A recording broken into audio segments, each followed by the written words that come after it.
Blood freezes before it hits the ground. Elira's breath comes in ragged gasps as she stumbles deeper into the cave, ribs screaming, hands numb. Behind her, voices echo hunters closing in. Her father's men coming to drag her back to a fate she'd rather die than accept. 3 days running, no food, no rest. Just the memory of those ceremonial bells and the Alpha King's name spoken like a sentence. She presses against the cave wall to steady herself. Frost explodes from her palm. Ice races across the stone in wild, beautiful patterns spiraling, branching, coating everything within reach. Elira jerks back, staring at her hands in horror. She's never done that before. The hunters' voices grow louder, closer. Panic drives her deeper into the mountain, into tunnels the elders say are cursed. Her power pulses with every heartbeat uncontrolled, terrifying, growing stronger as fear takes hold. Then she hears it, a sound from the darkness ahead. A broken whimper. Something dying. Against every survival instinct, Elira follows the sound, and finds a wolf, silver-tipped and bleeding, trapped between fallen stone and ice. Their eyes meet. She should keep running. Instead, she reaches out. "Hey, quick question, how are you doing today? Thank you so much for watching. It really means a lot to me. I'm trying to hit 1,000 subscribers, so if you're enjoying this, please hit that subscribe button, smash the like, and drop a comment telling me where you're watching from. It helps more than you know." Alright, thanks again. Now let's get back to Elira and find out what happens when she realizes she's not alone in that cave. Chapter 1. The Girl in the Mountain. Snow drives sideways across the ridge as Elira Frost drags herself up the final stretch of rock toward the cave entrance. Her lungs burn. Her fingers are numb inside torn gloves. Below her, Vale Hollow glows faint and gold with torchlight, and the ceremonial bells toll slow and steady, counting down to dawn. By sunrise, one girl will be chosen, marked, claimed by the Alpha King. Elira would rather freeze. She pushes through the narrow opening into the cave, gasping as wind-driven snow follows her in. The darkness swallows her whole. She fumbles for her flint, strikes it 3 times before the spark catches on the oil-soaked wick of her small lantern. Warm light blooms, pushing back shadows that seem older than memory.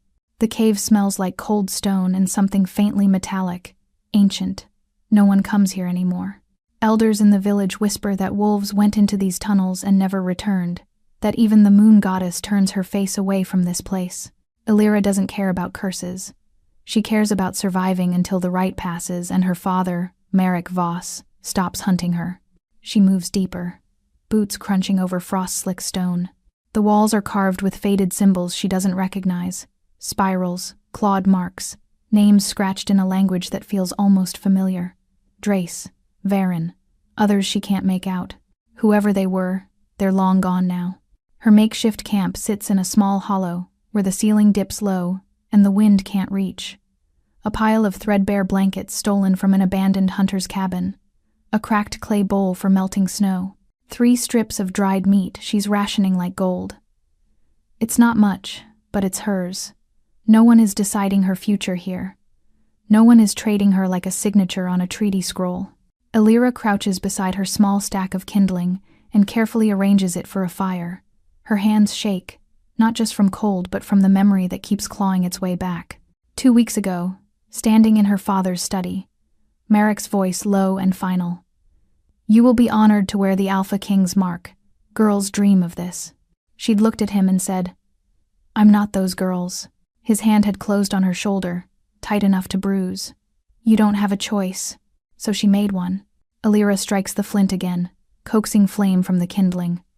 Smoke curls upward, and warmth begins to creep into the small space. She wraps a blanket around her shoulders and leans back against the stone wall, closing her eyes.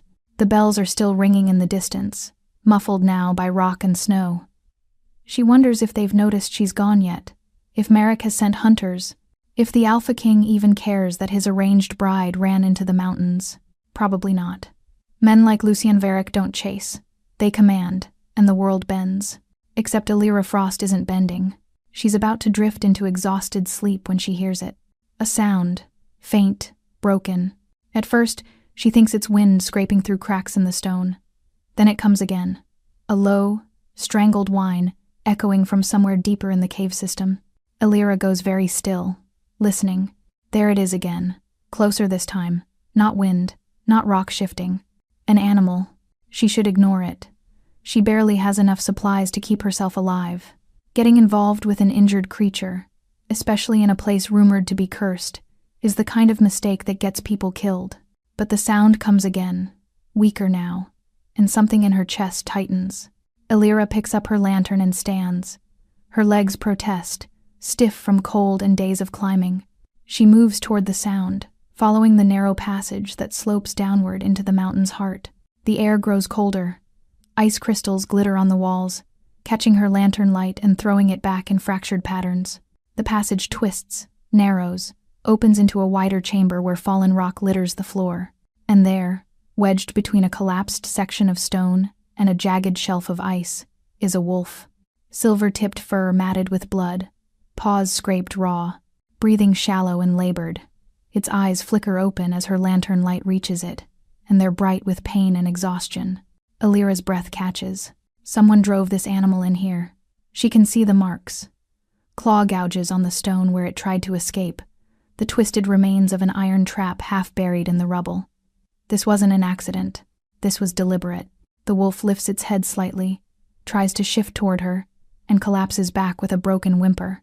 Illyra knows the rules. Wolves belong to the packs. Interfering with a marked or claimed animal is punishable by death.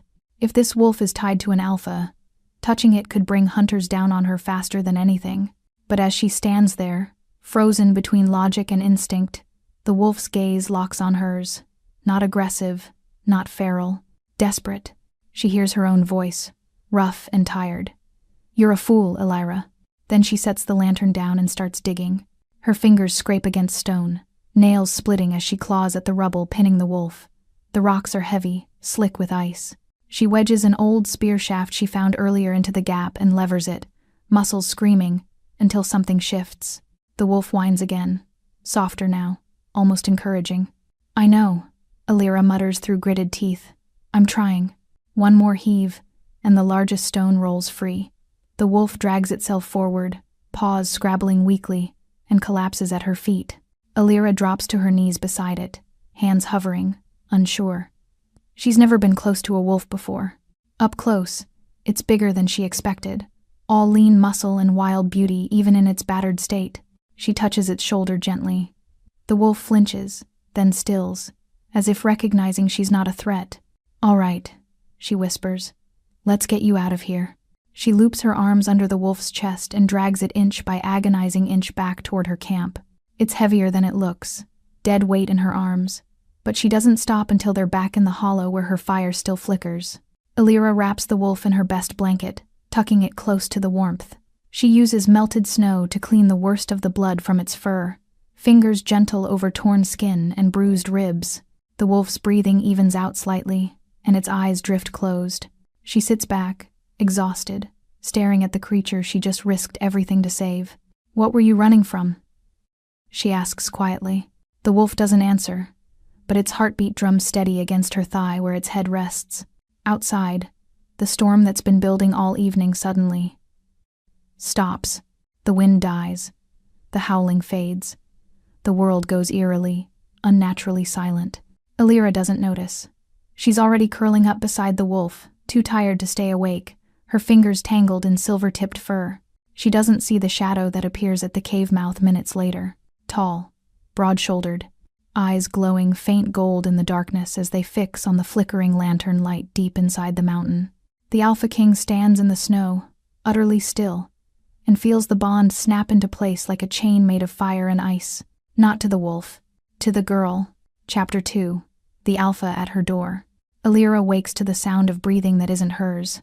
For a disoriented moment, she thinks she's back in her father's house, that the last 2 weeks were a fever dream. Then she feels the warmth pressed against her side, the rough texture of fur under her hand, and remembers. The wolf. She opens her eyes. Her fire has burned down to embers, casting the cave in deep red shadow. The wolf is still asleep beside her, breathing slower and deeper now, no longer labored. She shifts slightly, careful not to wake it, and reaches for more kindling to feed the fire. Then she hears it. Footsteps. Not the soft pad of an animal. Heavy, measured. The deliberate stride of someone who knows exactly where they're going. Illyra freezes, heart slamming against her ribs. The wolf's ears twitch and its eyes open. But instead of growling or bristling, it lifts its head and makes a soft sound, almost like recognition. The footsteps stop just beyond the reach of her dying firelight.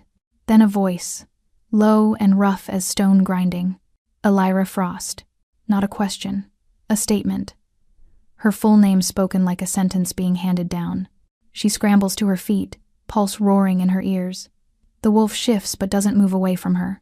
A figure steps into the edge of the light. The first thing she sees is his size. Broad shoulders wrapped in dark fur, tall enough that he has to duck slightly under the low ceiling. Black hair damp with melted snow. A jaw rough with stubble, and eyes golden, burning, ancient that pin her in place like prey. The air in the cave shifts. It bends around him, heavy with something she can't name. Power, authority. The scent of pine and cold iron and winter storms follows him in.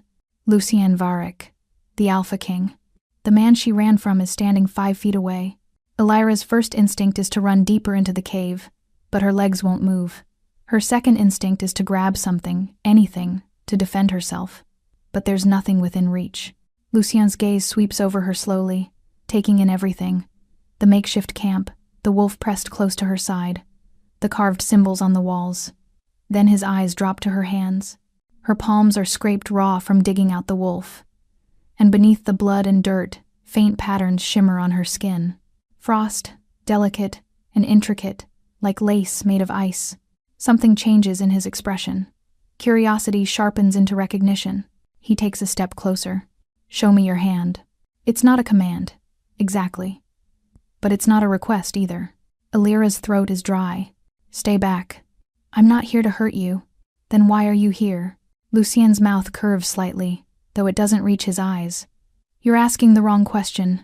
He crouches slowly, movements careful, and extends his hand toward the wolf. The animal shifts toward him without hesitation, pressing its muzzle into his palm. He runs his fingers through silver-tipped fur, and for a moment, something like grief flickers across his face.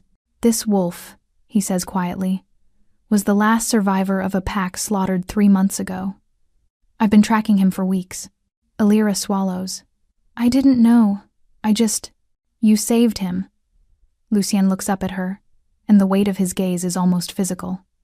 When you touched him, I felt it. Felt what? The bond. The word lands between them like a stone dropped into still water.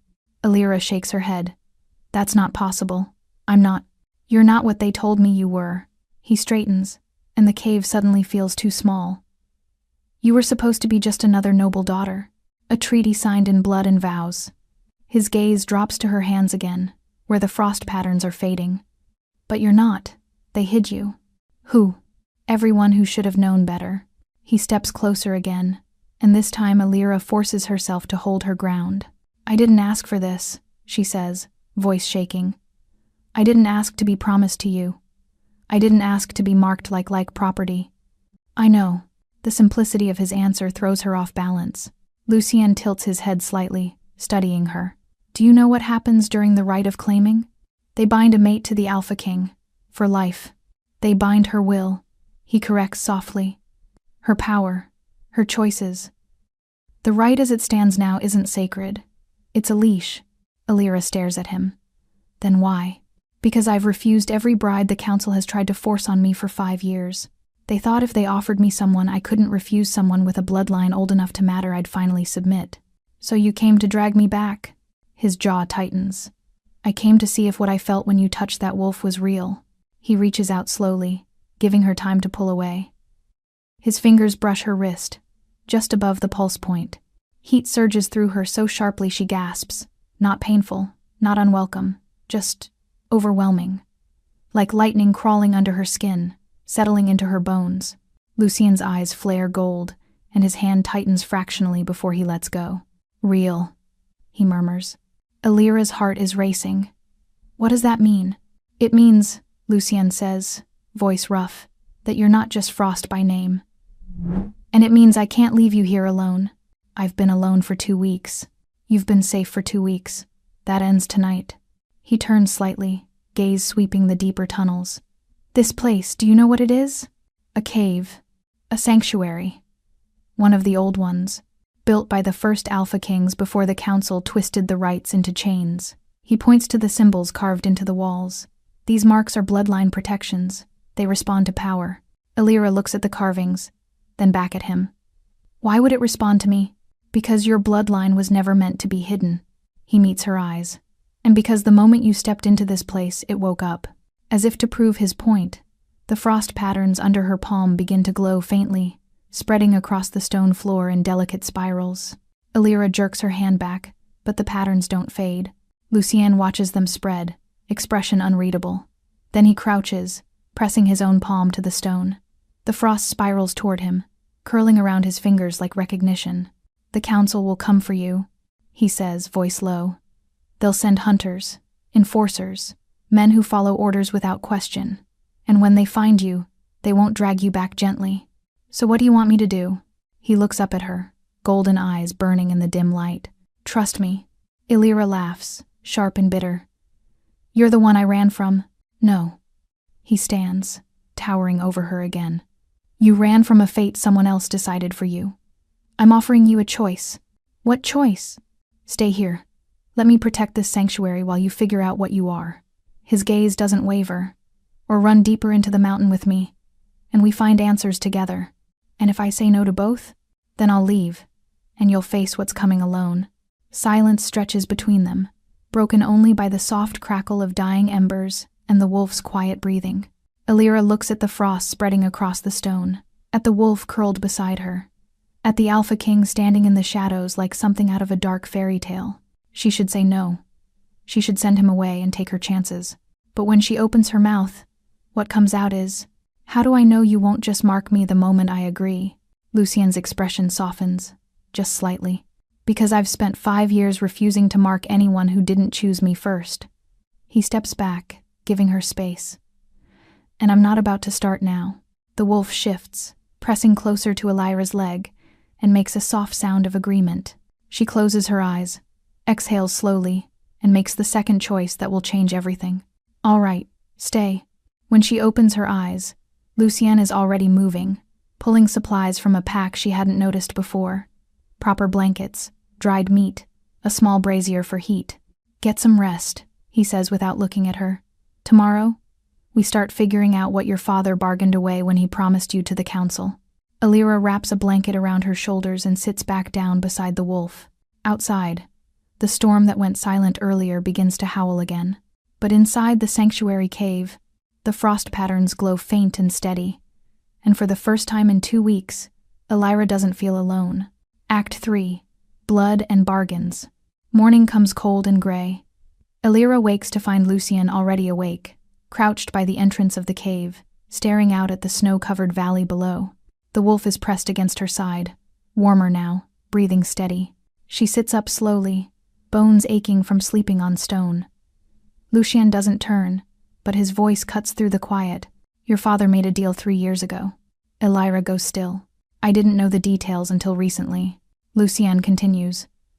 The council approached him quietly, offered him land, protection, a seat at their table. In exchange, he'd provide them with leverage against me. Me. You. He finally turns to look at her. They didn't just want a bride for the Alpha King. They wanted someone whose power they could control. Someone they could use as a weapon, or a sacrifice, depending on which served them better. Illyra's stomach twists. What power? You're a frost. One of the oldest bloodlines tied to the northern packs. Your ancestors didn't just survive winter, they commanded it. He gestures to the frost patterns still glowing faintly on the cave walls. That's not decoration. That's your blood recognizing a place built for it. She looks at her hands, still scraped and raw from rescuing the wolf. I've never done anything like this before, because no one taught you, or they actively hid it from you. Lucien's jaw tightens. Merrick Voss knew exactly what he was trading away. Illyra's throat burns. She spent 2 weeks running from her father's plans, but hearing it laid out this clearly makes it real in a way it wasn't before. The right of claiming, she says quietly. What would it have done to me? Lucien moves closer, lowering himself to sit across from her, the small fire between them. His eyes are serious, no longer burning gold but dark and human. The public right the council uses now is a perversion of the original bond. It binds a mate's power directly to the throne through me. Once marked under their version of the ceremony, you'd be unable to act against the council, unable to use your magic except as they allow. You'd be tethered, a puppet, a prisoner wearing a crown. The wolf lifts its head, ears flicking toward the cave entrance. Lucien notices immediately, going tense. Someone's coming, he says quietly. Illyra's pulse spikes. Hunters? Possibly. He rises in one smooth motion, moving toward the entrance.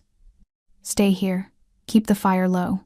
But before he can reach the opening, voices echo up from the valley, carried on the wind. Tracks lead this way. Alpha King's orders were clear. Retrieve the Frost Girl by any means. Lucien stops dead. His expression darkens. Those aren't council hunters, he says softly. Those are my own men. Illyra stands, heart hammering. You told them where I was? No. His voice is hard. But someone did. The voices grow louder, closer. Lucien turns to her. And for the first time since he appeared in her cave, she sees something like regret in his eyes. They'll say they're here on my command. They'll invoke ancient laws and council authority.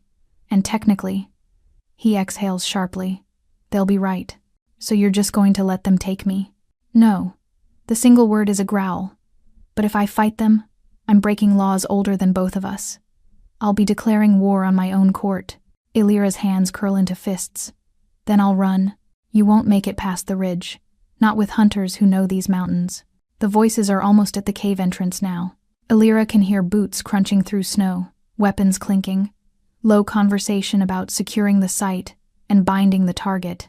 Lucien looks at her, and something shifts in his expression. Do you trust me? I don't know you. Then trust this. He reaches out, takes her wrist gently. I didn't come here to claim you by force, and I'm not letting them do it either. Illyra searches his face, looking for the lie, the trick, the inevitable betrayal. She doesn't find it. All right, she breathes. Lucien releases her wrist and strides toward the cave entrance, positioning himself directly in the opening. 3 men appear through the snow. Terran Holt, broad and scarred, carrying a heavy spear. Alden Price, lean and cold-eyed, with a bow strung across his back. And a third man Illyra doesn't recognize. Younger, nervous. Terran stops when he sees Lucien, surprise flickering across his face. Alpha King, we didn't expect. I know what you expected, Lucien says, voice flat. Turn around.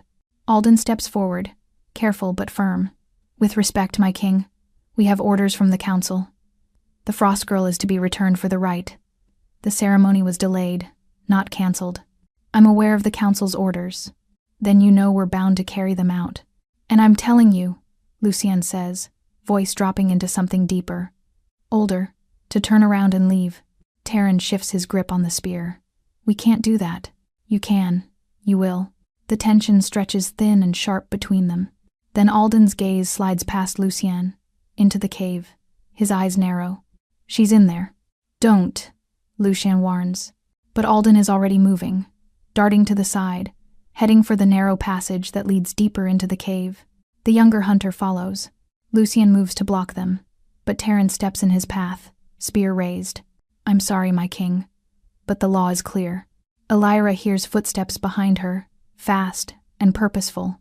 She spins, sees Alden and the younger hunter coming down the passage, weapons drawn. The wolf snarls, placing itself between her and the hunters. Call off the animal, Alden says coldly, and come quietly. This doesn't have to be difficult. Illyra backs up, heart racing. I'm not going. You don't have a choice. I always had a choice. You just didn't give me one. Alden's patience snaps. He lunges forward, reaching for her arm. Illyra's hand hits the stone wall to brace herself, and the cave explodes with light. Frost erupts from the point of contact, spiraling outward in jagged, beautiful patterns. Ice coats the walls, the floor, racing toward the hunters faster than they can react. The younger man's boots freeze to the ground mid-step. Alden's bow arm locks, trapped in a sheath of crystalline ice. The temperature in the cave plummets.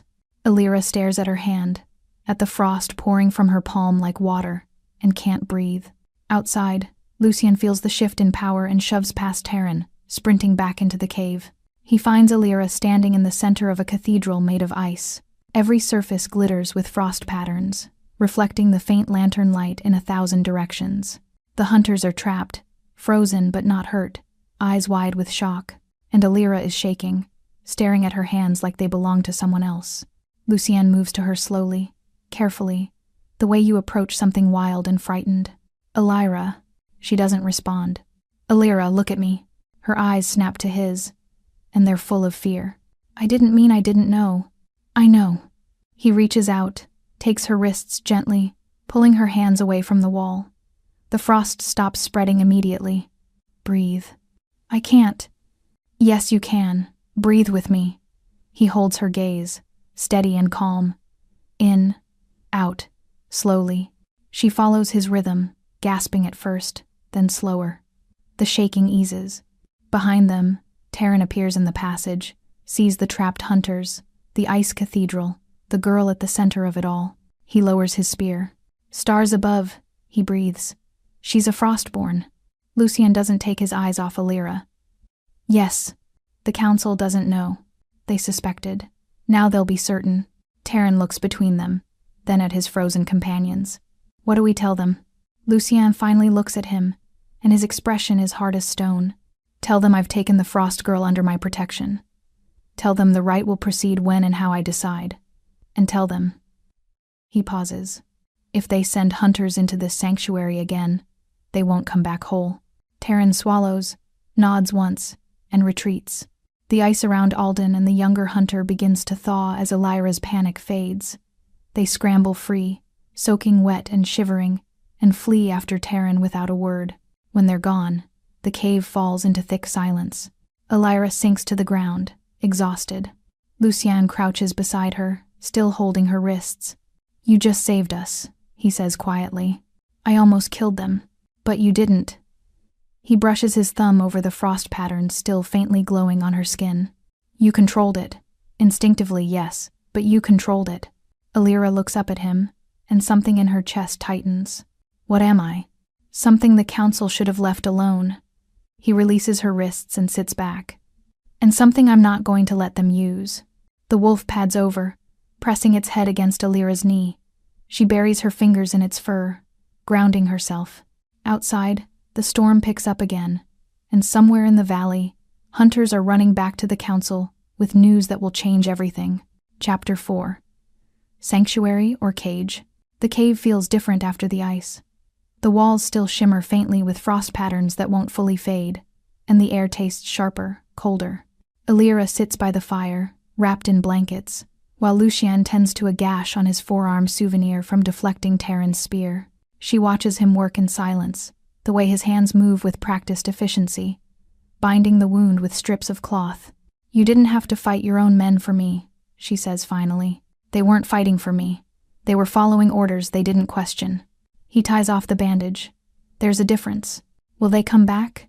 Not those 3, but others will. He looks at her across the fire. The council won't let this go. Not now that they know what you can do. Illyra pulls the blanket tighter. I don't even know what I did. You defended yourself. Your power responded to your fear and anger. He pauses. The fact that you stopped it before anyone got hurt? That takes control most Frostborn don't have for years. Frostborn. The word feels foreign in her mouth. You said that like it's a title. It is. Or it was, before your bloodline went into hiding. Lucienne leans back against the cave wall. 3 centuries ago, the Frostborn families were the backbone of the northern packs. They could survive winters that killed entire armies, shape ice like clay, freeze rivers with a touch. His eyes find hers. They were also impossible to control, so the council quietly removed them from power. One family at a time. The fire crackles between them. My father knew, Illyra says quietly. He knew what I was, and he still offered me to the council. He thought he could profit from it. Hide your power just long enough to secure his position, then let the right bind you before you ever learned what you were capable of. And you? I didn't know. Lucienne's jaw tightens. They told me I was being matched with a suitable noble daughter, someone politically advantageous but ultimately ordinary. If I'd known you carried the Frostborn line, He shakes his head. I would have burned their treaty before they finished writing it. Why? Because no one should be forced into a bond meant to erase who they are. He meets her gaze steadily, not even for the sake of peace. Elira studies him, this alpha king, who was supposed to be a monster made of power and cruelty. All she sees is a man who looks as tired as she feels. You've refused the right before, she says. Why? Lucien is quiet for a long moment. Then, 5 years ago, the council presented me with my first bride, a girl named Saren Vale, 16 years old. Terrified, she cried through the entire ceremony. His voice goes flat. I stopped the rite halfway through, told them I wouldn't mark someone who looked at me like I was death itself. What happened to her? I sent her home. The council was furious. Said I'd insulted the old laws, weakened the throne. He exhales slowly. They've tried 4 more times since then. Each girl younger and more frightened than the last. So you've been waiting for someone who chose me, not the crown. He looks at her. Or at least someone who didn't look like they'd rather die than stand beside me. The wolf shifts closer to the fire, and Elira runs her fingers through its fur absently. The council will push harder now, she says. Won't they? Yes. And if I can't control this power, if I can't stop it next time, then I'll teach you. Lucien's voice is firm. This sanctuary responds to you because your blood recognizes it. The deeper we go into these caves, the more the old protections will wake. We can use that. Elira looks at the frost patterns glowing faintly on the walls. How deep does this place go? I don't know. These sanctuaries were built by the first alpha kings to protect their mates from external control. Each one is different. He stands, moving to examine the carved symbols more closely. But if this one is intact, there should be a ritual chamber somewhere below. Ritual chamber? A place where bonds were made, the old way. Without council interference. Without chains. Elira's pulse quickens. I mean, Lucien says carefully, that if you decide you want the protection of a mate bond on your terms, not theirs. There's a way to do it that won't give the council any control over you. The weight of that hangs in the air between them. And if I don't want to be bonded at all, then we find another way to protect you. He turns to face her fully. I'm not here to force your hand, Elira. I'm here because leaving you to face this alone is unconscionable. She believes him. She doesn't want to, but she does. All right, she says quietly. Show me how deep this sanctuary goes. Lucien leads her deeper into the mountain, lantern in one hand, the wolf padding silently at their heels. The passage slopes downward, twisting through chambers carved with symbols that glow faintly as they pass. Some of the carvings are words in an old language. Others are images. Wolves running beneath a full moon, hands pressed together in binding, a woman crowned in ice. Elira trails her fingers along the wall, and frost blooms under her touch, illuminating the path ahead. It's responding to you, Lucien says, glancing back at her. The sanctuary knows you belong here. They descend for what feels like hours, the air growing warmer instead of colder the deeper they go. Finally, the passage opens into a vast chamber that takes Elira's breath away. The ceiling arches high above them, covered in ice that glows with its own internal light blue and silver and pale gold. In the center of the chamber sits a stone basin, waist-high, filled with water so clear it looks like liquid glass. Around it, the floor is carved with an intricate circle of runes that pulse softly. This is it, Lucien says quietly. The heart of the sanctuary. Elira steps forward, drawn to the basin.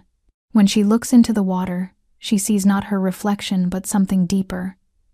Images flickering like memories that aren't hers. Women with frost in their hair, men with golden eyes. Ceremonies conducted under moonlight with nothing but choice and trust between the people binding themselves together. The original rite. She breathes. Yes. Lucien moves to stand beside her. No council. No witnesses to enforce their version of tradition. Just 2 people choosing each other freely. Elira looks up at him. Have you ever... No. His answer is immediate. I've never brought anyone here. Never offered this. Why me? Because when you touched that wolf, I felt something I've spent 5 years waiting for. He holds her gaze. Recognition. Not of power or politics, but of rightness. Her heart hammers against her ribs. I barely know you. I know. I'm not asking you to decide anything now. He steps back, giving her space. But you should know what's possible, what the council has been trying to prevent. Before Illyra can respond, the wolf's ears prick forward. It growls low, facing the passage they came through. Lucien's hand goes to the blade at his hip. We're not alone. Footsteps echo from above, multiple sets, moving fast. They found the sanctuary entrance, Lucien says grimly. We need to move. Where? Deeper. There are other passages, but before they can run, figures pour into the chamber. A dozen hunters, all armed, all wearing the council's silver insignia, and at their head, dressed in formal robes, is Merrick Voss, Illyra's father. He takes in the scene, his daughter standing beside the Alpha King in the heart of a forbidden sanctuary, and his expression hardens. So it's true, Merrick says coldly. You've been hiding here, refusing your duty, consorting with— He looks at Lucien, with barely concealed contempt. With the very man you were meant to serve. I don't serve anyone, Illyra says, finding her voice. And I'm not going back. You don't have a choice, girl. The council has authorized your retrieval by any means necessary. He nods to the hunters. Take her. The hunters move forward. Lucien steps between them and Illyra, power radiating from him in waves that make the air shimmer. Touch her, he says softly, and I'll show you why Alpha Kings don't need council approval to enforce their will. Merrick's jaw tightens. You're threatening council-sanctioned enforcers? That's treason. Call it what you like. Lucien's eyes flash gold. She stays with me. For a moment, everything hangs in balance. Then Merrick smiles, cold and calculating. You really don't understand, do you? He pulls a rolled parchment from his robes, tosses it toward Lucien. That's a binding contract signed 3 years ago. My daughter's life, her power, her blood, all legally transferred to the council in exchange for land and protection. She's not yours to protect, Alpha King. She's theirs to use. The parchment lands at Lucien's feet. He doesn't look down. Contracts signed under coercion are void. She was 14 when I signed it. Legally, she had no say. Merrick's smile widens. And according to council law, her consent is irrelevant until she reaches majority at 20. She's 19. The contract stands. Illyra feels cold spread through her chest. You sold me when I was 14? I secured your future, Merrick corrects. And our family's position. You sold your daughter like livestock, Lucien says, voice deadly quiet. I made a practical decision for the good of— He doesn't finish. Illyra's hands slam into the stone floor, and the entire chamber erupts with ice. Frost explodes outward from her in a shockwave, coating everything in crystalline armor. The hunters freeze mid-step, weapons locked in ice-sheathed hands. The basin overflows, water turning to solid ice that crawls up the walls in jagged spires. Only Lucien and the wolf are untouched, protected by some instinct in her power that recognizes them as safe. Merrick stumbles back, boots slipping on ice, eyes wide with shock and finally fear. Illyra rises slowly, frost spiraling around her hands, her hair lifting in an unfelt wind. Her eyes are white-blue, glowing with the same light as the sanctuary ceiling. You sold me, she says, and her voice echoes with layers she doesn't recognize. Traded me like I was nothing, like I belonged to you. Illyra, Merrick's voice shakes. Daughter, please. I'm not your daughter anymore.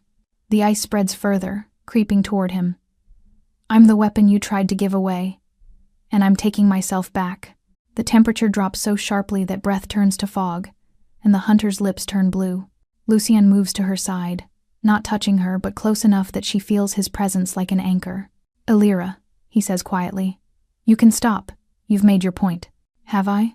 She looks at her father, still backing away. Or should I finish what he started when he put my name on that contract? If you kill him, you prove the council right. They'll say Frostborn are too dangerous to live free. Lucien's voice is steady, calm. Don't give them that ammunition. The glow in her eyes flickers. He deserves many things, but you don't deserve the weight of his death. Lucien finally reaches out, his hand hovering near her shoulder. Let him go. Let them all see what happens when they try to cage you. Illyra's breathing is ragged, her power swirling around her like a storm barely leashed. Then, slowly, she pulls it back. The ice stops spreading. The temperature stabilizes. Her eyes fade from glowing white to their natural color. The hunters remain frozen in place, but they're no longer in danger. Illyra turns to her father, and her voice is quiet now, but harder than steel. If you come for me again, I won't stop. Do you understand? Merrick nods frantically, all his arrogance stripped away. Get out of my sanctuary. He flees, the hunters thawing enough to stumble after him, leaving weapons and dignity behind. When they're gone, the chamber falls into silence, broken only by dripping water and Illyra's shaky breathing. She sways on her feet, and Lucian catches her before she falls. I've got you, he murmurs, lowering her to sit on the edge of the basin. You're all right. I almost killed him, but you didn't. I wanted to. That's human. He crouches in front of her, meeting her eyes. You had every right to want that. But you chose something harder. You chose mercy. Illyra laughs weakly. It doesn't feel like mercy. It never does. He brushes a strand of hair from her face, the gesture so gentle it makes her throat tight. But it was the right choice. She looks at him, this man who was supposed to be her captor, her nightmare. Why are you helping me? Because someone should have been helping you all along. His thumb traces the edge of her jaw, barely a touch. And because when I saw you in this cave, saving a dying wolf with your bare hands, I knew I was looking at someone stronger than any alpha I've ever met. The air between them shifts, charged with something that has nothing to do with magic. Illyra's pulse quickens. Lucien, the wolf nudges between them, breaking the moment, and they both step back. We should go, Lucien says, voice rougher than before. They'll regroup, come back with more. Where? Deeper into the sanctuary? There are chambers they won't be able to reach without your bloodline to open them. He offers his hand. Trust me? Illyra looks at his hand for a long moment. Then she takes it. Chapter 5. The Bond Rewritten. They travel through passages that spiral deeper into the mountain's heart, following corridors that only reveal themselves when Illyra touches the walls. The frost under her fingers acts like a key, unlocking doors sealed for centuries. The wolf leads them unerringly, as if it knows this place. How does he know where to go? Illyra asks. He's pack-bonded to me, Lucien explains. And this sanctuary was built by my bloodline. He can feel the path the same way I can. Your bloodline built this place? Not me personally, my ancestors. The first Alpha Kings, before the Council corrupted the bonds into tools of control. He glances at her. Your bloodline protected it. Frostborn magic sealed these chambers. That's why it responds to you. They emerge into another vast space. This one dominated by a massive stone arch carved with intricate patterns. Beyond the arch, darkness. Illyra approaches cautiously. What is this? A threshold. Lucien stands beside her. Beyond this point, only those who are freely bonded can pass together. It's the sanctuary's final protection. Bonded how? The old way. With choice and trust, not force and chains. Illyra stares into the darkness beyond the arch. What's on the other side? Records. History the Council has tried to erase. Proof that the right of claiming was never meant to bind power. It was meant to share it equally. He turns to her. If we can reach those records, we can challenge the Council's authority, dismantle the system they've built on lies. But we can't pass through without a bond, yes. The weight of that settles over them. You said before, Illyra says slowly, that there was a way to create a bond on our own terms. There is. Lucien's voice is careful. The original rite, performed here in the sanctuary, without witnesses or council control. It creates a partnership, not ownership, equal sharing of power, not theft of it. And if I said yes, his eyes find hers, intense and searching, then I would take it as the greatest honor of my life. But Illyra, he steps closer. I need you to understand what you'd be choosing. Not obligation, not escape, just me. Her breath catches. I don't love you. I know. His honesty is disarming. I don't love you either. Not yet. But I respect you. I trust you. And I believe we could build something real, if given the chance. That's not very romantic. No. His mouth curves slightly. But it's honest. And after everything you've survived, I thought you might value honesty more than pretty promises. Illyra looks at him, really looks at him. Not the Alpha King of stories, but the man who fought his own hunters to protect her, who taught her to control power she didn't know she had, who offered her choices when everyone else tried to steal them. If we do this, she says slowly. I want things written down, agreed upon, not left to assumptions, such as, my power stays mine. You don't command it, control it, or claim authority over how I use it. Agreed. I won't be kept in a palace like a decoration. I go where I choose, when I choose. Agreed. And this bond, if it doesn't work, if we can't build something real, there has to be a way to undo it. Lucien's expression grows serious. The old right is permanent. Once made, the bond can't be broken without killing both parties. Alira's stomach drops. But, he continues, it's also dormant until actively maintained.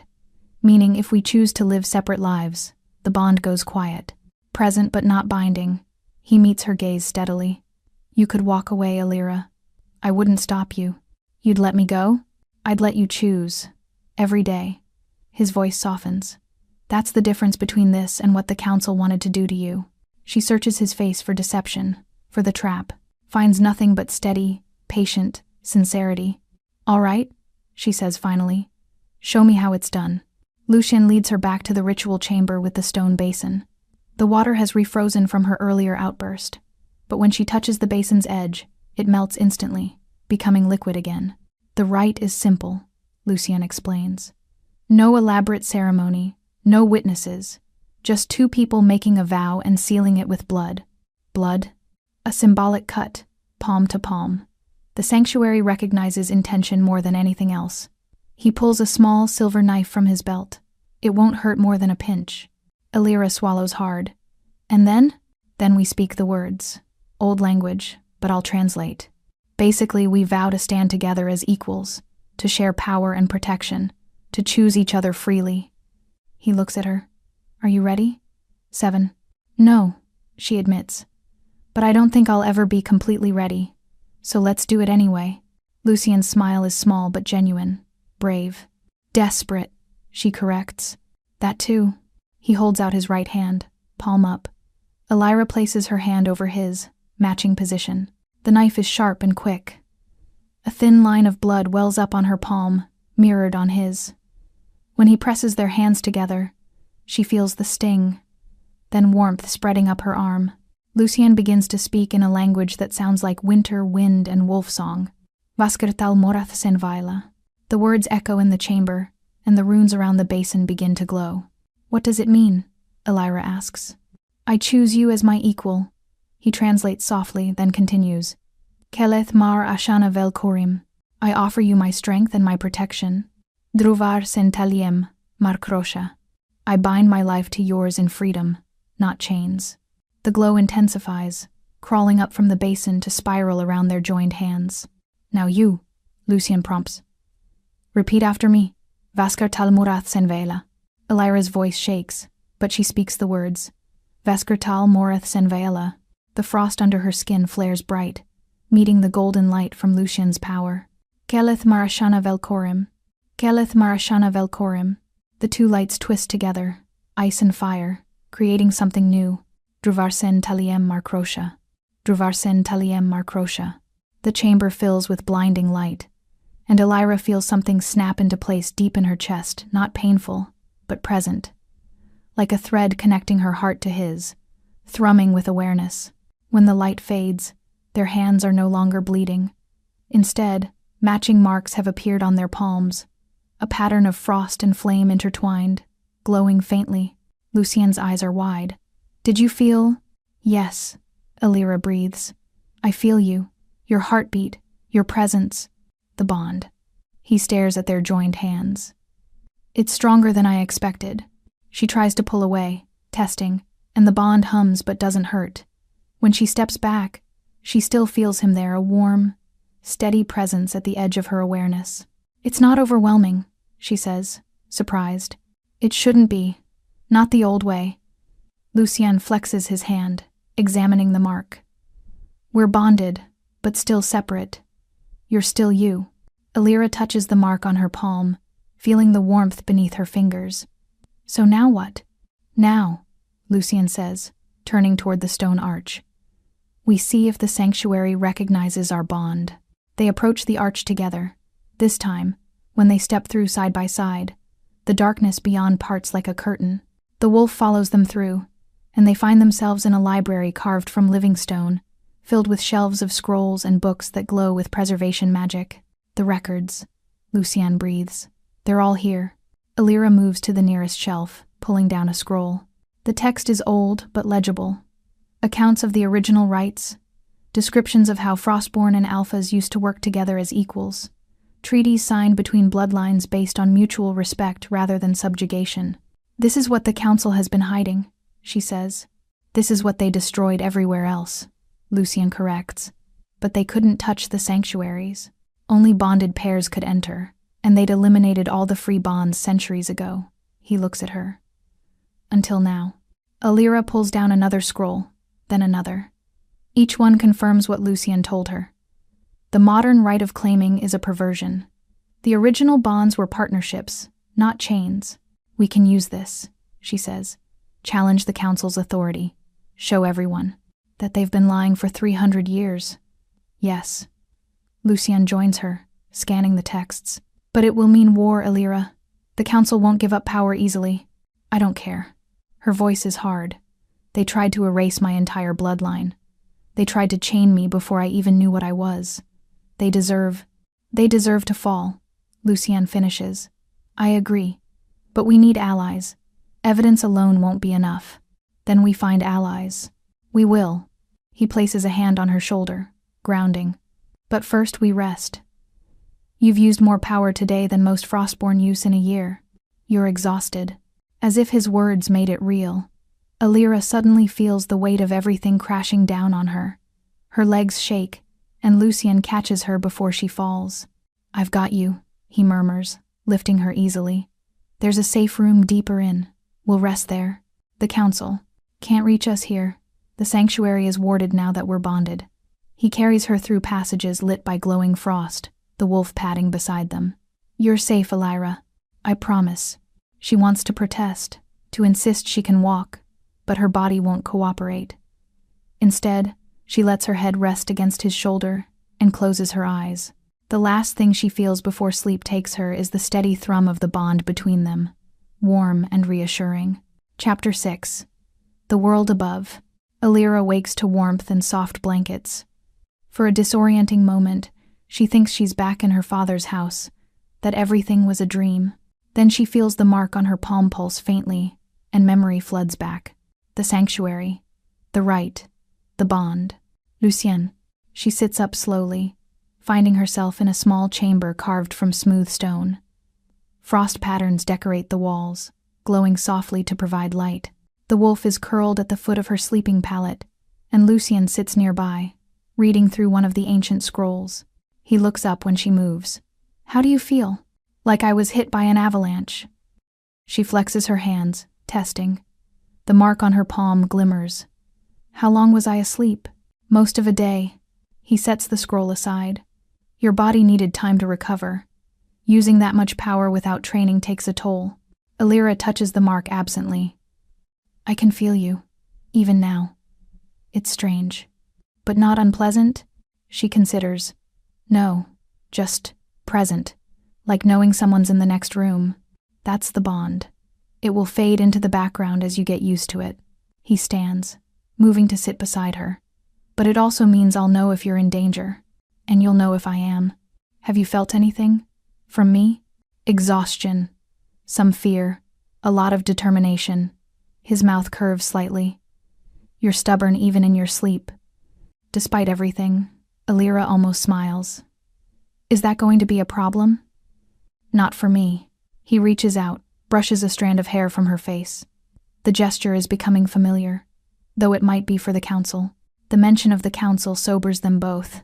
They'll come for us, Illyra says. Won't they? Eventually, but not immediately. Lucienne pulls back, giving her space. Merrick and the hunters will have reported what happened. The Council will need time to decide how to respond. What are our options? We stay here, hidden, and hope they leave us alone. Or, he meets her eyes. We take the fight to them. With what? There are 2 of us and dozens of them. 2 of us, and the truth. Lucienne gestures to the library beyond. Everything in those records contradicts the Council's authority. If we can get that information to the other packs, the human courts, even the common people, the council's power will crumble. They'll kill us first. They'll try. He doesn't deny it. But we have advantages they don't expect. Your power, the sanctuary's protection, and the fact that our bond makes us legally untouchable under the old laws they claim to uphold. Illyra processes that, because we're bonded the original way. Exactly. If they move against us, they're admitting the old rights have authority, which means they're admitting the modern right is false. He leans forward. We've checkmated them, Illyra. They just don't know it yet. Hope flickers in her chest, small but growing. So we go public. We go public. He nods, but carefully. With allies in place first. Who would ally with us? The Northern Pacts, for one. They've never trusted the Council. The Frostborn descendants who've been in hiding if we can find them. And possibly some of the human courts who are tired of Council manipulation. That's a lot of variables. It's a war. Lucien's expression is serious. I won't lie to you, Illyra. This will be dangerous. People will die. We might die. But if we do nothing, then the Council continues erasing bloodlines like yours, continues forcing bonds that enslave rather than unite, continues— He stops, jaw tight. Continues doing what they did to Saren Vale and every girl after her. Illyra thinks of the girls her father mentioned, the ones who dreamed of being chosen. How many of them knew what they were actually signing up for? We fight, she says quietly. We take the truth to everyone who'll listen, and we burn the Council's lies to ash. Lucien's eyes gleam with something fierce and approving. Agreed. But first, Illyra adds, you teach me to control this power properly. I can't fight if I'm going to freeze everyone around me every time I get scared. Deal. He stands, offering his hand. Come on. There's a training chamber deeper in the sanctuary. She takes his hand, and the bond hums between them, warm and steady. The training chamber is vast, with high ceilings and walls reinforced with layered stone. Frost patterns cover every surface, dormant but ready. The sanctuary will respond to you here, Lucien explains. You can practice without worrying about hurting anyone or destroying anything important. Illyra moves to the center of the room. What do I do? Start small. Focus on your palm, the one with the mark. Feel the cold there. She closes her eyes, concentrating. The mark tingles, and frost begins to bloom across her skin. Good. Now push it outward, just a little. Don't force it. Guide it. Illyra exhales slowly, and frost spirals from her hand in delicate tendrils, beautiful and controlled. Excellent. Lucien's voice is encouraging. Now pull it back. That's harder. The frost resists, wanting to spread. But she focuses, and gradually the tendrils retreat, fading back into her skin. You're a natural, Lucien says. Most Frostborn need months to achieve that level of control. Maybe it's the bond, Illyra suggests. Your presence feels stabilizing. It works both ways. He moves closer. Try pushing the frost toward me, but stop before it touches. She does as he asks, sending ice spiraling toward him. When it gets within a foot of his body, it curves away on its own, repelled by his alpha aura. The bond recognizes me as safe, Lucien explains. Your power won't hurt me unless you consciously will it to. That's convenient. It's necessary. In the old days, bonded pairs fought together. If your power could hurt your mate accidentally, partnerships wouldn't last long. They practice for hours. Illyra learning to shape frost into walls, spears, shields. She learns to freeze water in midair, to create footholds of ice on sheer surfaces, to sense approaching threats through vibrations in frozen ground. By the time Lucien calls a halt, she's exhausted but exhilarated. You learn fast, he says, handing her a water skin. I'm motivated. She drinks deeply. How do you think the Council will respond when we surface? With force, first. They'll try to capture or kill us before we can spread the truth. And then, if we survive the initial attack, they'll try to discredit us. Call me a traitor, call you a dangerous rogue, Frostborn. He sits beside her on the chamber floor. They'll use every tool they have to silence us. So we need to be louder than them, much louder. He looks at her. Are you sure you're ready for this? Once we step out of the sanctuary, there's no going back to being hidden. Illyra thinks of her father's face when she rejected his bargain. Of the hunters trying to drag her back to a fate she never chose. Of all the girls who came before her, terrified and powerless. "I'm ready," she says firmly. "Let them come." Lucien's smile is sharp and proud. "Then let's give them a war they'll never forget." They spend another day in the sanctuary, gathering records and preparing. Elira copies key passages from the ancient scrolls, creating documentation they can distribute. Lucien sends the wolf out through hidden passages to scout the valley below, gathering information about council movements. When the wolf returns, it brings troubling news. Marek has gathered a force of over 50 hunters and enforcers. They're camped at the base of the mountain, waiting. "They're not coming in after us," Lucien observes. "They're trying to wait us out. They think we'll starve," Elira says, "or get desperate enough to make mistakes." He studies the wolf's report images shared through their pack bond.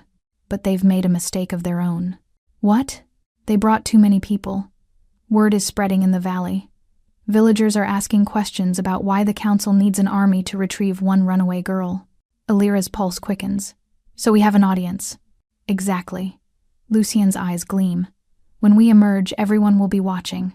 If we do this right, the council won't dare move against us publicly. And if we do it wrong, we die spectacularly." He says it so matter-of-factly that Elira almost laughs. "You're very reassuring." "I'm realistic." He turns to her, expression serious. "But I also believe we can do this. You're the strongest Frostborn I've ever seen, and I've been preparing for this confrontation for 5 years. Together." He takes her hand, the bond thrumming between them. "Together, we might actually win." Elira squeezes his hand. "Then let's not keep our audience waiting." They emerge from the sanctuary at dawn, when the light is soft and the valley is waking. Elira wears simple traveling clothes, but she's added one touch, a cloak lined with frost patterns that glow faintly in the early light. Lucien wears his formal alpha regalia, dark fur and silver clasps, marking him unmistakably as the king. The wolf walks between them, head high. The hunters see them first. Shouts echo across the camp, and within minutes, Marek and a dozen council members are standing at the base of the mountain path, surrounded by armed enforcers. Elira and Lucien descend slowly, letting everyone get a good look. By the time they reach level ground, half the village has gathered to watch. Farmers, traders, families, all curious about the commotion. Marek steps forward, flanked by council elders. "Elira Frost, you are in violation of the binding contract and the right of claiming. Surrender yourself immediately." "No," Elira says simply. "You don't have a choice." "She has every choice," Lucien interrupts, voice carrying across the crowd. "As do I, and we've made ours." He raises his hand, showing the mark on his palm. Elira mirrors the gesture, her matching mark glowing in response. Gasps ripple through the gathered villagers. "We are bonded," Lucien announces, "under the original rite.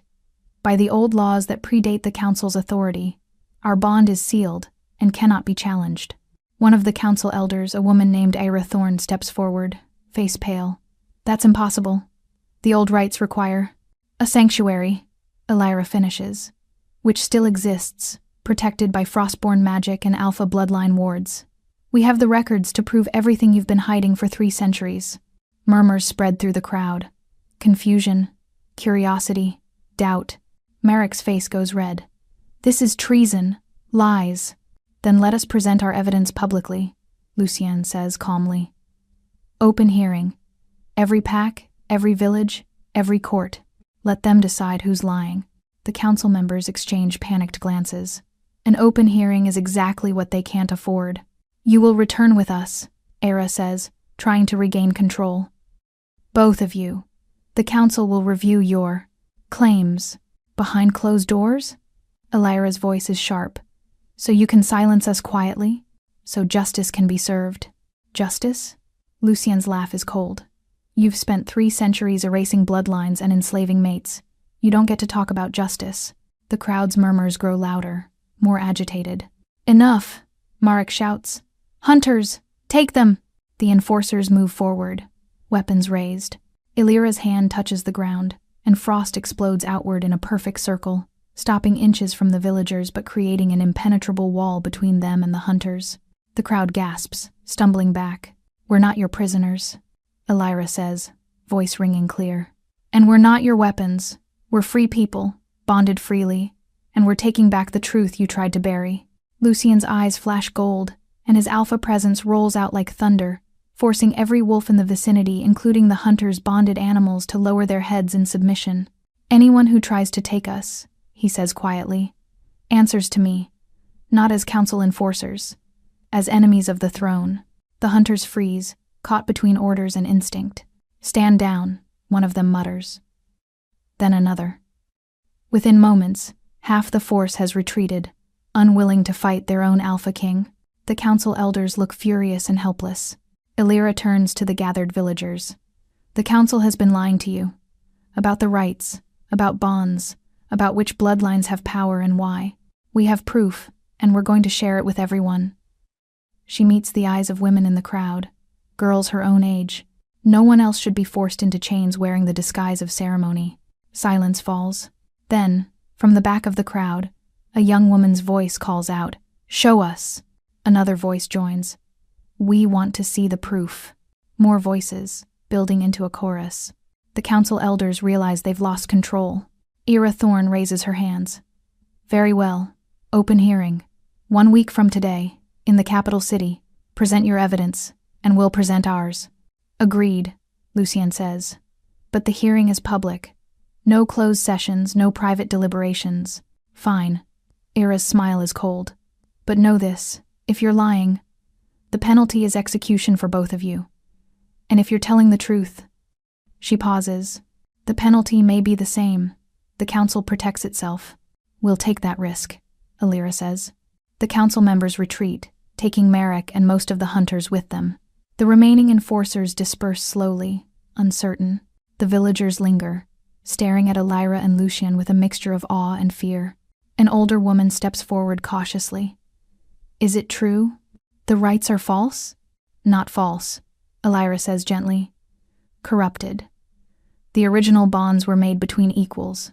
What the council does now, it's theft disguised as tradition." "My daughter was claimed last year," the woman says, voice breaking. She hasn't smiled since. Lucien's expression darkens. "What's her name?" "Kaya Rowan." After the hearing, Lucien says quietly, "If she wants to break her bond, we'll help her. I promise." The woman's eyes fill with tears. She nods once and retreats into the crowd. Others approach with questions, stories, grief they've been carrying for years. Illyra and Lucien answer what they can. Document names, make promises they're not sure they can keep. By the time the crowd disperses, the sun is high overhead. Illyra sags against Lucien, exhausted again. 1 week. 1 week, he agrees. "We need to move fast. Gather allies, prepare our evidence, shore up defenses. Where do we start?" "The northern packs. They've always been resistant to council control." He looks down at her. "Can you travel?" "I'll have to."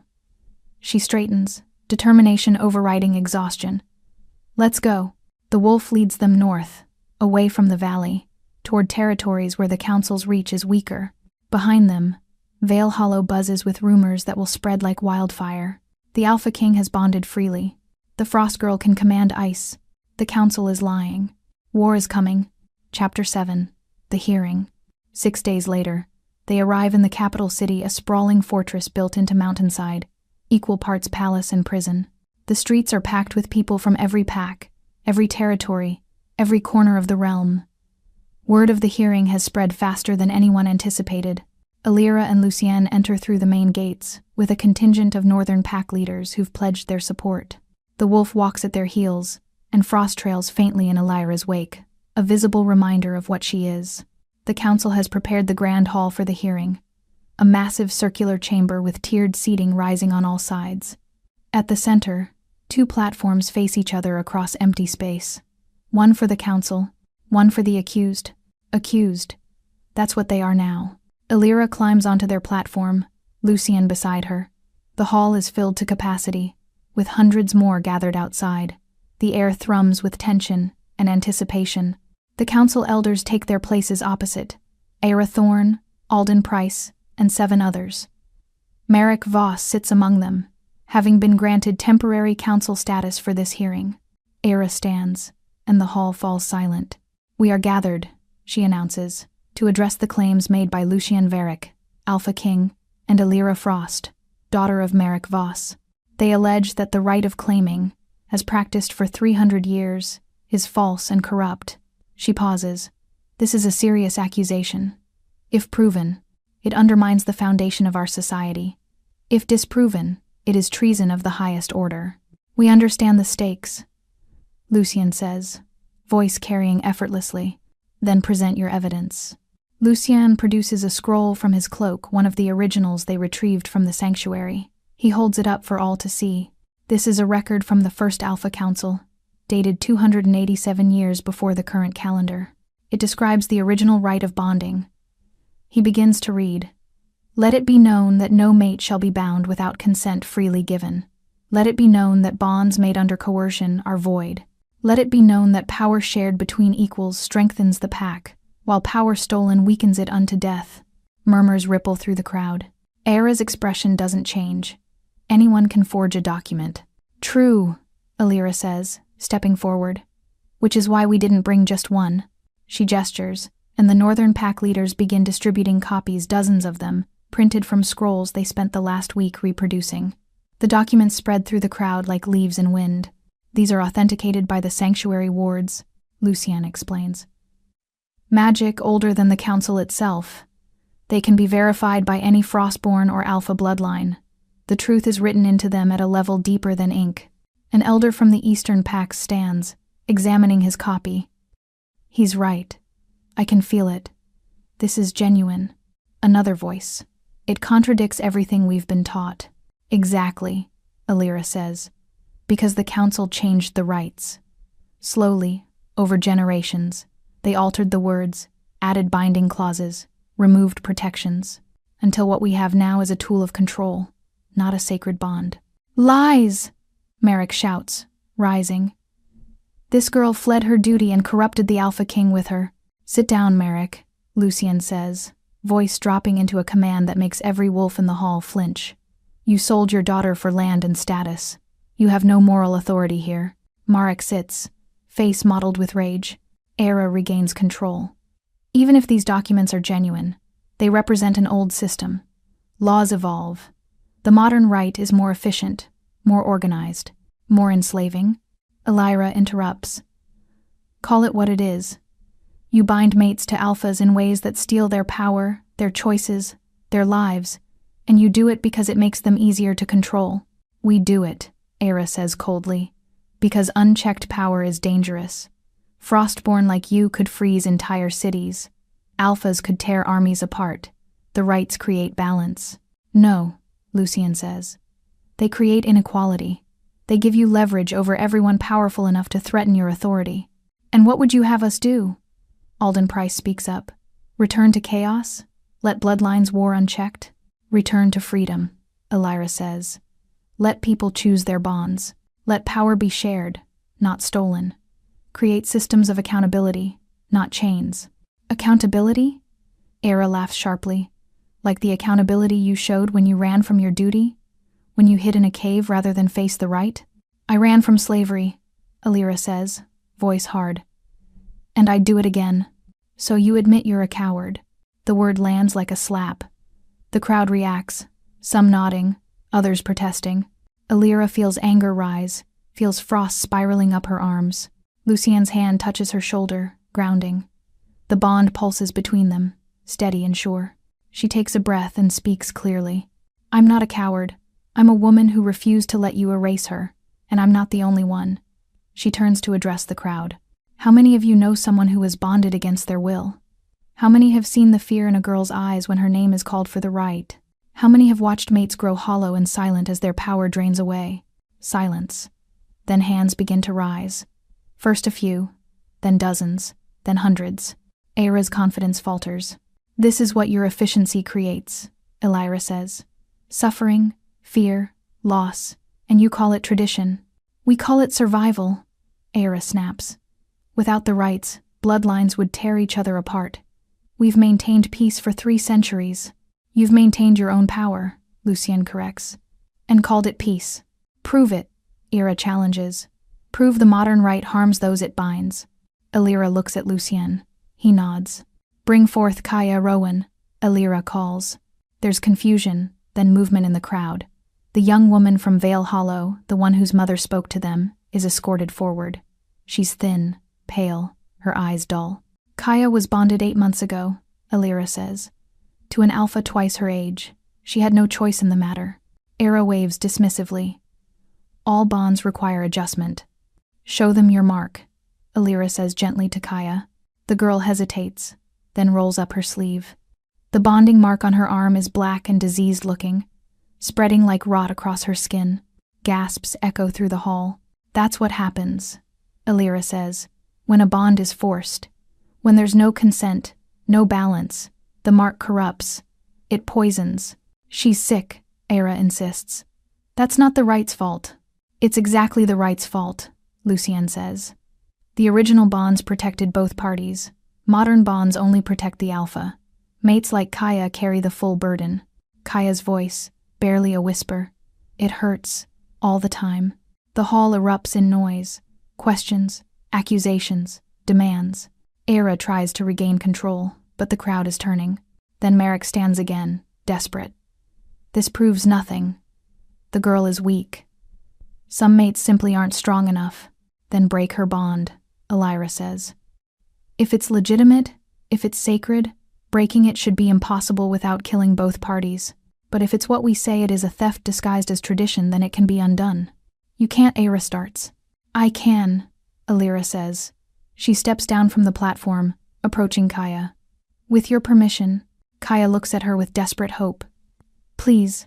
Alira takes the girl's arm gently, placing her palm over the corrupted mark. Frost blooms from her hand, crawling over the black pattern.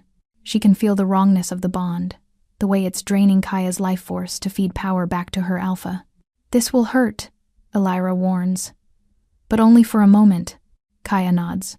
Alira closes her eyes, focusing. She finds the threads of the bond and begins pulling, unraveling, freezing each strand until it snaps. Kaya cries out, but doesn't pull away. After a long minute, the black mark shatters like ice under a hammer. It falls away in dark flakes, leaving clean skin beneath. Kaya gasps, and color floods back into her face. She looks at her arm in wonder. It's gone, she breathes. I can't feel him anymore. I can't feel the weight. The hall falls silent. Then Kaya laughs a sound of pure relief and throws her arms around Alira. The crowd erupts in chaos. Half the people are cheering. The other half are shouting questions at the council. Several more young people push forward, begging Alira to break their bonds too. Era's face is white with fury. You've just proven you're dangerous. You broke a sacred bond. I broke a chain, Alira says, turning to face her. And I'll break every corrupted bond in this hall if that's what it takes to prove you're liars. You're declaring war on the entire system. No, Lucien says, moving to Alira's side. We're declaring that the system needs to change. Return to the original rights. Let people choose. Or we'll tear down what you've built and start over. You can't. You don't have the authority. I'm the Alpha King, Lucien says quietly. And she's the strongest Frostborn in 3 centuries. Together we have all the authority we need. The bond mark on his palm flares bright. Alira's matches it. The 2 lights illuminate the hall like twin stars. The old laws are clear, Lucien continues. A freely bonded pair has the right to challenge council authority if that authority contradicts foundational principles. We invoke that right. Era looks around wildly, seeing support crumbling. This is madness. This is justice, Alira says. Finally, one of the other council members, an older man named Torin Gray, stands slowly. Perhaps it's time we reviewed the rights, made adjustments. Torin, Era hisses. Look around, Era, Torin says tiredly. We've lost. The people won't accept the old way anymore. He turns to Lucien and Alira. What do you propose? A new council, Lucien says. One that includes representatives from every bloodline, not just the ones you approve. A return to the original rights, with oversight to ensure they're performed correctly. An immediate review of all existing bonds to identify which are corrupted and offer release to those who want it. That will take years, Torin says. Then we start now. Torin looks at the other council members. One by one, they nod reluctant, but cornered. Only Ira and Marek remain defiant. I'll see you both executed for this, Era says, voice shaking with rage. You can try, Alira says calmly. But I think you'll find that threatening a bonded pair invokes protections even you can't override. Era lunges forward as if to attack, but Lucien's alpha presence slams down like a physical weight. She drops to one knee, unable to move. The hearing is over, Lucien announces. The council will reconvene under new terms. Anyone who refuses to participate in good faith will be removed from power. He releases Ira, who staggers back, breathing hard. Marek tries to slip away in the confusion, but Alira's voice stops him. Father. He turns, face pale. You're removed from the council, effective immediately. Your lands and titles are forfeit. Her voice is cold, and if you ever try to bargain away another life the way you did mine, I'll make sure everyone knows exactly what kind of man you are. Marek opens his mouth, closes it, then turns and flees. The crowd parts to let him through, silent and judging. When he's gone, the tension finally breaks. People surge forward, some to thank Alira and Lucien, others to beg for help breaking their own bonds, still others just to touch the frost patterns that now cover the entire platform where Alira stands.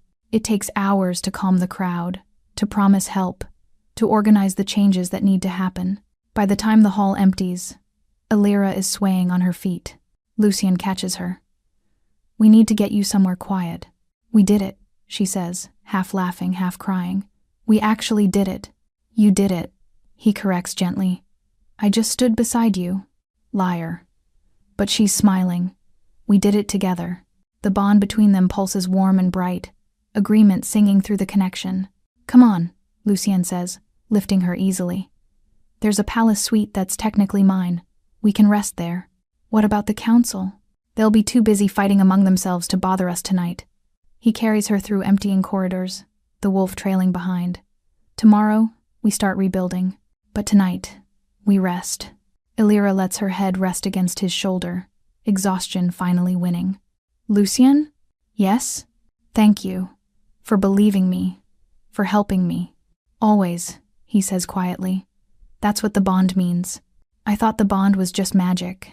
It started as magic. He looks down at her, expression soft. But it's becoming something else. What? Something real. Alira's breath catches. She searches his face and sees the truth there. He's not just her ally anymore, not just her partner in rebellion. He's becoming someone who matters, someone she might be falling for. Yeah, she whispers. Something real. He smiles, and it transforms his face from stern to genuinely warm. They reach the palace suite. Lucien settles her on a couch near the fire, tucking blankets around her. The wolf curls up at her feet. Sleep, he says. I'll keep watch. You need sleep too. I will, in a bit. He sits beside her, close enough that she can feel his warmth. First, I want to make sure you're all right. Alira reaches out, takes his hand. Their marks press together, glowing faintly. I'm more than all right, she says. For the first time in my life, I'm exactly where I'm supposed to be. Lucien's grip tightens. Me too. They sit in comfortable silence as the fire crackles and the city outside celebrates the beginning of change. Tomorrow will bring new challenges. The council will resist, old enemies will surface, and the work of rebuilding will be exhausting. But tonight, in this quiet moment, Alira Frost is free. Not because someone gave her freedom, but because she took it. And beside her sits a king who chose to give up control rather than force her hand. Together, they'll reshape their world. Together, they've already begun. 3 months later, the first free rite is performed in the capital. A young couple both choosing each other without family pressure, without council manipulation, stand before witnesses and speak vows that echo the ancient words. When they press their palms together, their bond marks bloom bright and clean, blue and gold, perfectly balanced. Alira watches from the crowd, Lucien beside her. The wolf has returned to his pack but visits often. A living reminder of the night everything changed. How many bonds have we broken now? Alira asks. 47, Lucien says, with another 100 requesting review. And the new council? Voted in last week. Representatives from every bloodline, just as we proposed. He looks at her. You should be on it. I've told you I don't want power. You already have power. The council would just give you a voice. Alira considers. Maybe someday. Right now I'm more useful helping people like Kaya. Fair enough. Lucien's hand finds hers. their marks pressing together. 3 months in, and the bond has settled into something comfortable, present but not overwhelming, strong but not confining. And somewhere along the way, between battles and negotiations, and quiet moments stolen between chaos, they've fallen in love. Not the desperate, forced love of corrupted bonds, but the slow, real kind that builds on trust and respect and choosing each other every day. Elira? Lucien's voice is soft. I love you. She turns to look at him, heart full. I know. I feel it through the bond. That's cheating. Maybe. She smiles. But I'll say it anyway. I love you too. They kiss, soft and sweet, while around them the free rite concludes with cheers and celebration. The girl who hid in a cave to avoid being claimed has become the woman who rewrote the rules of claiming itself. And the Alpha King who spent 5 years refusing to force a bond has found the one person who makes freedom feel like home. Their story isn't finished. There are still enemies to face, systems to rebuild, people to help. But tonight, in this moment, they are exactly what they chose to be. Equal, free, bonded by choice. And that's more powerful than any magic the old world ever knew. If this story of Elira Frost and Lucien Varick, the runaway who became a revolutionary, and the Alpha King who chose freedom over control, made you feel something, subscribe to Ariel Romance Library. Because this world has more stories to tell, more bonds to break, and more choices to reclaim.